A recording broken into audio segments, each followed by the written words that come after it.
નમસ્તે મિત્રો, કેમ છો બધા? મજામાં છો ને?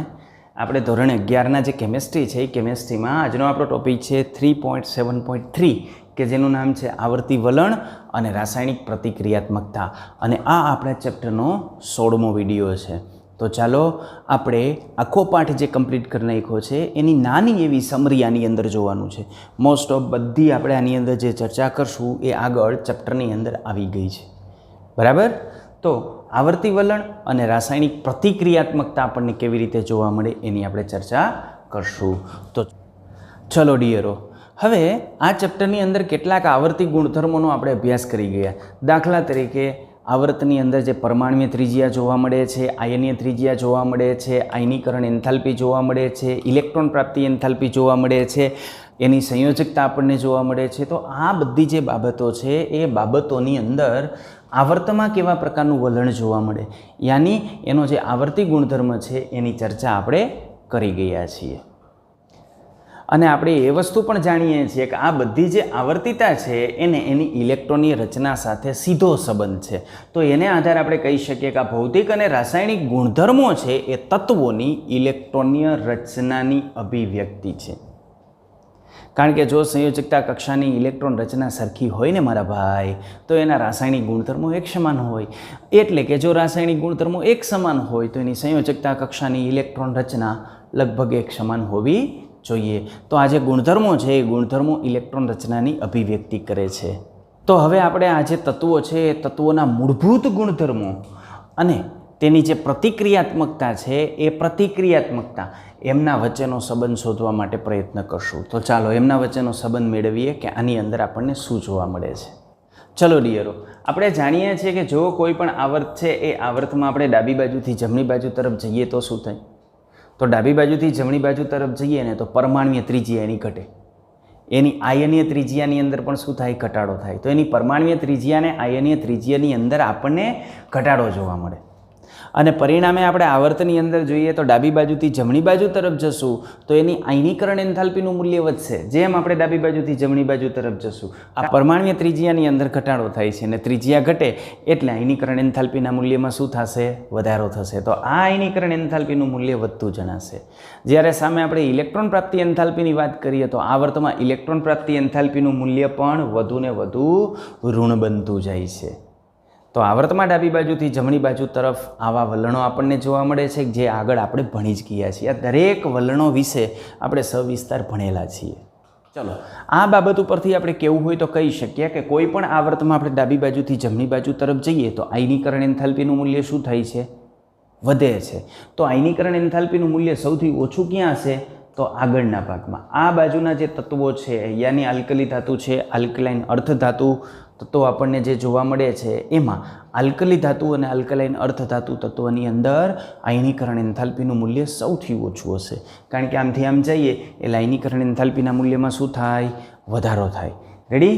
અને ઇલેક્ટ્રોન પ્રાપ્તિ એન્થાલ્પીની આપણે વાત કરીએ તો ઇલેક્ટ્રોન પ્રાપ્તિ એન્થાલ્પીનું મૂલ્ય વધુ ઋણ બનતું જાય છે. એટલે આપણે આ બાજુના છેડા ઉપર આવશું તો ઇલેક્ટ્રોન પ્રાપ્તિ એન્થાલ્પીનું મૂલ્ય કેવું આપણને જોવા મળશે?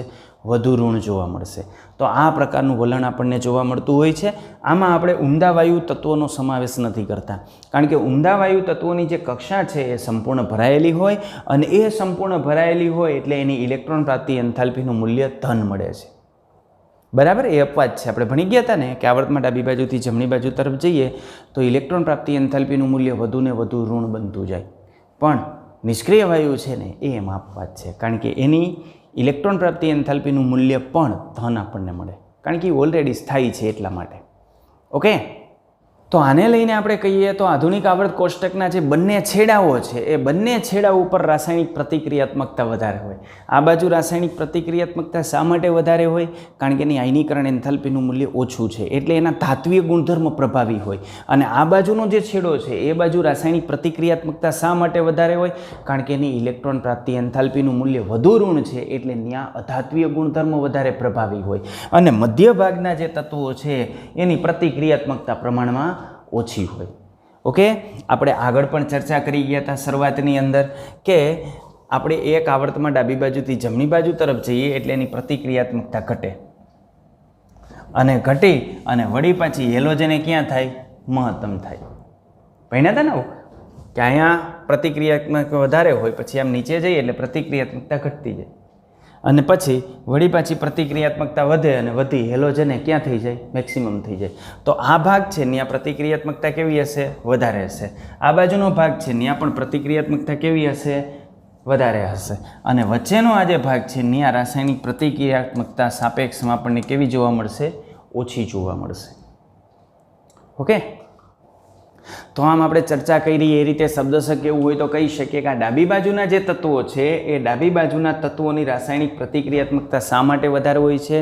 તો ઇલેક્ટ્રોન ગુમાવી અને ધનાયન બનાવે છે એટલા માટે એની મહત્તમ રાસાયણિક પ્રતિક્રિયાત્મકતા જોવા મળે છે. અને જમણી બાજુવાળા જે તત્વો છે એની મહત્તમ પ્રતિક્રિયાત્મકતા શા માટે હોય? હેલોજનની એની તો એની એટલા માટે હોય કે ઇલેક્ટ્રોન મેળવી અને ઋણાયન બને છે એટલે એની મહત્તમ રાસાયણિક પ્રતિક્રિયાત્મકતા આપણને જોવા મળતી હોય. અને આ જે ગુણધર્મો છે, આ ગુણધર્મોનો સંબંધ કેની સાથે આપણે કરી શકીએ? તો ઓક્સિડેશન અને રિડક્શનની જે વર્તુણક છે એની સાથે આપણે કરશું. ઓક્સિડેશન એટલે શું? તો ઓક્સિડેશન ને રિડક્શન આ બંને વસ્તુ આપણે રેડોક્સની અંદર ભણવાના છે, પણ હું તમને જે છે એ શોર્ટમાં કહી દઉં. ઓક્સિડેશન આપણે કોને કહીએ છીએ? રિડક્શન આપણે કોને કહીએ છીએ? તો દેખો, ઓક્સિડેશન દાખલા તરીકે આ સોડિયમ છે. સોડિયમની ઇલેક્ટ્રોન રચના છે 281. આ સોડિયમ એક ઇલેક્ટ્રોન ગુમાવે એટલે એમાંથી બની જાય Na+, કે જેની ઇલેક્ટ્રોન રચના થઈ જાય 28 અને અહીં આવી જાય નેગેટિવ ચાર્જ. ઓકે, યાની એક ઇલેક્ટ્રોન છૂટો પડે. તો આ ઇલેક્ટ્રોન મુક્ત કરે ને એ પ્રક્રિયાને આપણે કહીએ છીએ ઓક્સિડેશન. એટલે આ પ્રક્રિયાને આપણે કહીશું ઓક્સિડેશન. ઓકે, આવી જ રીતે રિડક્શન આપણે કોને કહીએ છીએ? તો આને રિડક્શન કહેવાય. Cl છે એ એક ઇલેક્ટ્રોન સ્વીકારે અને સ્વીકારી અને Cl- આયન બને. તો આ પ્રક્રિયાને આપણે કહીએ છીએ રિડક્શન. તો વાસ્તવમાં ઓક્સિડેશનની એક વ્યાખ્યા આપણે એમ પણ આપી શકીએ. ઓક્સિડેશન એટલે શું? તો ઇલેક્ટ્રોન મુક્ત કરવો. અને રિડક્શન એને આપણે આમ કહી શકીએ ઇલેક્ટ્રોન સ્વીકારવો. રેડી? તો આ ઇલેક્ટ્રોન મુક્ત કરવો યાની આલ્કલી ધાતુ, આલ્કલાઇન અર્થ ધાતુ એનો એવો નેચર હોય છે. તો આપણે કહી શકીએ કે આલ્કલી ધાતુ અને આલ્કલાઇન અર્થ ધાતુનું શું થતું હોય? જનરલી ઓક્સિડેશન થતું હોય. અને આ બાજુના જે અધાતુ છે એની ઇલેક્ટ્રોન સ્વીકારવાની વૃત્તિ હોય, તો જે અધાતુ છે એનું શું થતું હોય? રિડક્શન થતું હોય. તો એટલા માટે તો આપણે કહી શકીએ કે આ ઇલેક્ટ્રોન સ્વીકારવાની અને ઇલેક્ટ્રોન મુક્ત કરવાની જે વૃત્તિ છે એને ઓક્સિડેશન ને રિડક્શન સાથે આપણે સંબંધ પ્રસ્થાપિત કરી શકીએ. ચાલો આપણે શબ્દશઃ આગળ ભણીએ. એને તત્વના ધાત્વીય અને અધાત્વીય ગુણધર્મ સાથે પણ સીધો સંબંધ છે, કારણ કે ધાત્વીય ગુણધર્મ હોય ને મારા ભાઈ એ ઇલેક્ટ્રોન મુક્ત કરવાની વૃત્તિ ધરાવતા હોય, અને જે અધાતુ હોય ને એ ઇલેક્ટ્રોન સ્વીકારવાની વૃત્તિ ધરાવતા હોય. ઇલેક્ટ્રોન સ્વીકારવાની વૃત્તિ યાની રિડક્શન થયો અને ઇલેક્ટ્રોન મુક્ત કરવાની વૃત્તિ યાની ઓક્સિડેશન થયું. તો આ ઓક્સિડેશન ને રિડક્શનને ધાત્વીય અને અધાત્વીય ગુણધર્મ સાથે પણ સીધો સંબંધ હોય છે. હવે આવર્તમાં આપણે ડાબી બાજુથી જમણી બાજુ તરફ જઈએ ને તો એનો ધાત્વીય અને અધાત્વીય ગુણધર્મો છે એમાં પણ વિચલન આપણને જોવા મળતું હોય, આવર્તિતા જોવા મળતી હોય. દાખલા તરીકે જાણીએ છીએ કે જો આપણે ડાબી બાજુથી જમણી બાજુ તરફ જશું ને તો ધાત્વીય ગુણધર્મ શું થશે? ઘટશે. અને અધાત્વીય ગુણધર્મની આપણે વાત કરીએ તો અધાત્વીય ગુણધર્મની અંદર શું થાય? વધારો થાય, કારણ કે આ બાજુ બધી અધાતુ છે, આ બાજુ બધા ધાતુ છે. ઓકે, તો ધાત્વીય ગુણધર્મ આ બાજુ વધારે હોય, અધાત્વીય ગુણધર્મ આ બાજુ વધારે હોય. જો ધાતુ છે ને, ધાતુ આપણે આધુનિક આવર્ત કોષ્ટકની અંદર જોયું હતું કે આધુનિક આવર્ત કોષ્ટકની અંદર લગભગ 78% કરતાં પણ વધારે ધાતુ તત્વો રહેલા છે. અને આ ધાતુ જનરલી ધાતુ સાથેની એની એટલી બધી પ્રક્રિયાઓ ન જોવા મળતી હોય, પણ ધાતુની અધાતુ સાથે પ્રક્રિયા આપણને જોવા મળતી હોય. ઓકે, તો આમાં હેલોજન અને ઓક્સિજન એ બે એવા સમૂહો છે કે જેની રાસાયણિક પ્રતિક્રિયાત્મકતા ખૂબ વધારે છે. એ બે એવા પ્રકારના સમૂહો છે કે જે ધાતુ સાથે પણ પ્રક્રિયા કરે છે અને અધાતુ સાથે પણ પ્રક્રિયા કરે છે. દાખલા તરીકે માનો કે ક્લોરિનની આપણે વાત કરીએ તો ક્લોરિનના ધાતુ સાથેના સંયોજનો જોવા મળે અને અધાતુ સાથેના સંયોજનો જોવા મળે. ઓક્સિજનની આપણે વાત કરીએ તો ઓક્સિજન ધાતુ સાથે પણ સંયોજન બનાવશે અને અધાતુ સાથે પણ સંયોજન બનાવશે. તો આવા જે તત્વો છે એ તત્વોની આપણે રાસાયણિક જે પ્રતિક્રિયાત્મકતા છે એ રાસાયણિક પ્રતિક્રિયાત્મકતા એની ઓક્સિજન અને હેલોજન સાથેની પ્રક્રિયાને આધારે આપણે દર્શાવીએ છીએ.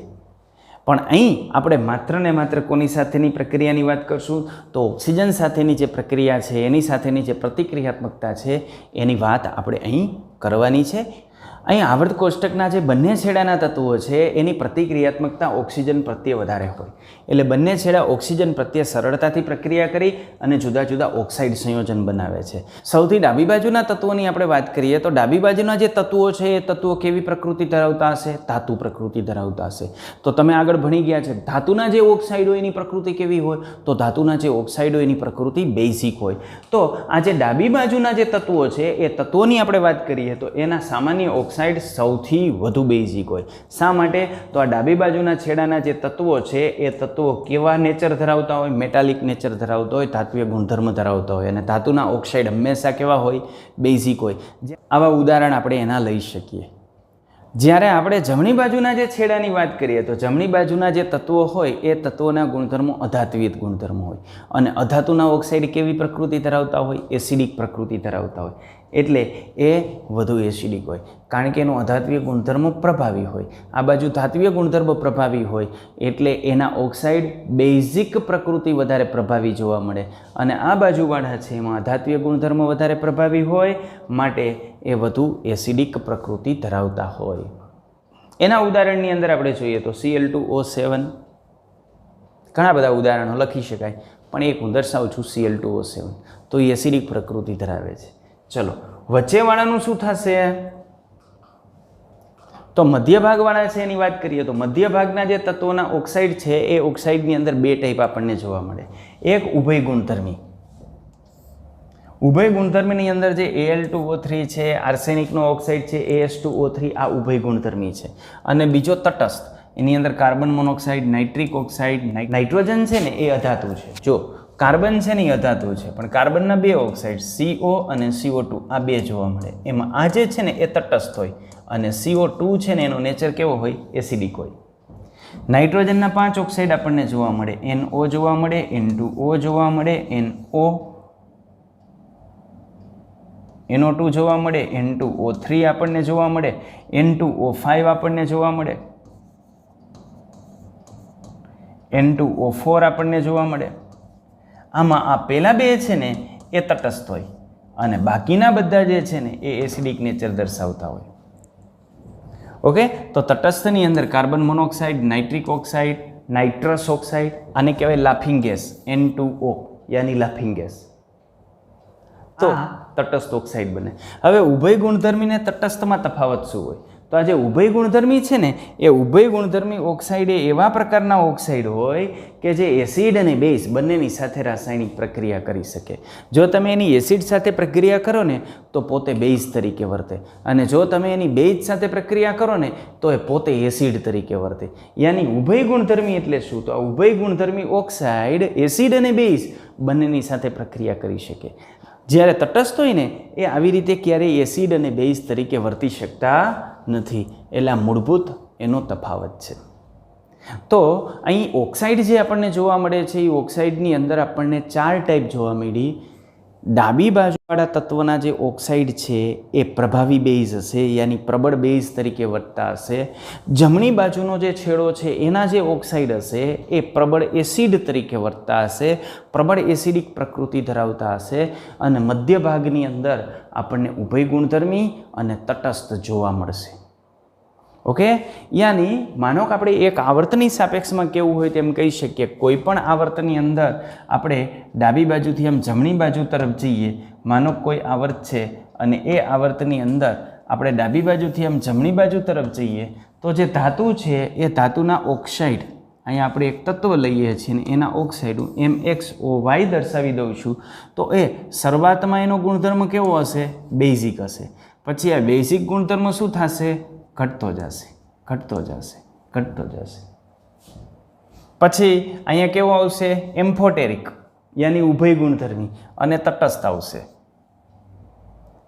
ઓકે, અને પછી કેવો ગુણધર્મ આવશે? એસિડિક, એસિડિક, એસિડિક, એસિડિક, અને છેવટે કેવો આવશે? પ્રભાવી એસિડ. રેડી? તો આ પ્રકાર આપણને આની અંદર જોવા મળે. તો આ છેડો પ્રભાવી બેઝ હોય કેમાં? ઓક્સાઇડના. અને આ છેડાના જે ઓક્સાઇડ છે એ પ્રભાવી એસિડિક પ્રકૃતિ ધરાવતા હોય. આમથી આમ જઈએ એટલે બેઝિક પ્રકૃતિ શું થાય? ઘટતી જાય. આમથી આમ જઈએ એટલે એસિડિક પ્રકૃતિ શું થાય? વધતી જાય. તો વચ્ચે આપણને એસિડિક અને બેઝિક બે પ્રકૃતિ જોવા મળશે. તો જે બે પ્રકૃતિ જોવા મળે ને એ કેવા કહેવાય? એમ્ફોટેરિક કહેવાય, ઉભય ગુણધર્મી કહેવાય. Okay, ready? તો એ થઈ ગયા ઉભય ગુણધર્મી. અને કેટલાક વિશિષ્ટ આપણને ન્યુટ્રલ તરીકે જોવા મળતા હોય, તટસ્થ તરીકે જોવા મળતા હોય.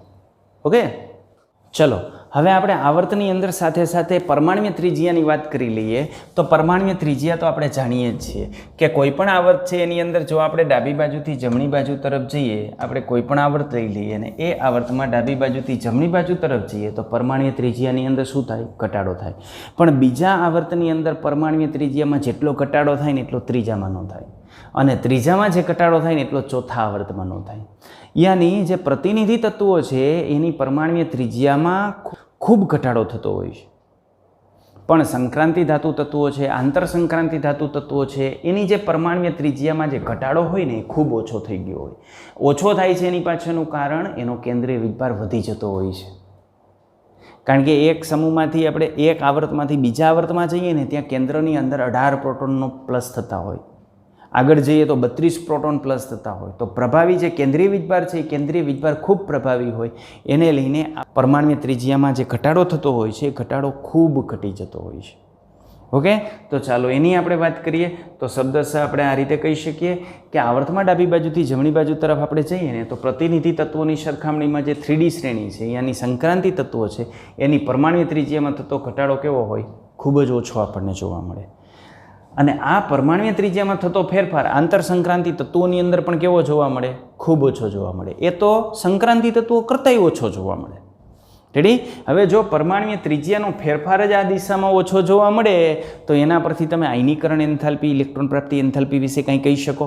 ઓકે, મોટાભાગના ધાતુ તત્વો છે એટલે એના માટે અગત્યની હોય આયનીકરણ એન્થાલ્પી. તો આપણે ચર્ચા કરશું આયનીકરણ એન્થાલ્પીની. તો આની આયનીકરણ એન્થાલ્પી વિશે તમે કશું કહી શકો?